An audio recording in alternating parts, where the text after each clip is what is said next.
alaykum hammaga. Bizda yangi devor mebel. Shu so'zda biz xo'p, bu yerda katta servant shkaf bor edi. 3,5 metr, 4 metrlik bor edi. Orqasidan chiqqanlarni o'zini orqasiga urib yubordik. Xonani o'ziga bu yerda birinchi xonamiz bu. Xo'p, yana bittasi bor. Bu ikkinchi xonamiz. Bu yerda ham o'sha eskilardan foydalanib devor mebel tayyorladik. Birinchi xonamizning korpusi tayyor bo'ldi.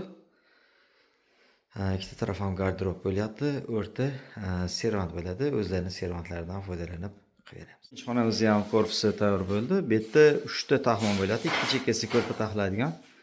O'rtasi ko'rpachalarga, o'sha kaltalariga tayyorlab qoldik. Ko'rsatuvimiz tayyor bo'ldi. Dub ankor laminat matvisidan tayyorladik.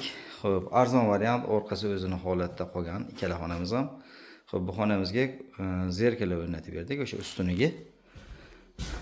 Xo'p, bu xonamizda o'rtani o'zlarining servantlariga moslab, o'zlarining servantlaridan qo'yib yubordik. Oynasi ham o'sha o'zlarining eski servantlarining oynasi. Xo'p, ikkita xonamizning narxi 8 million 500 ming so'mga mana shu holatda tayyor bo'ldi. Qanaqa chiqdi? Fikr mulohazalari kommentariyada qolamiz.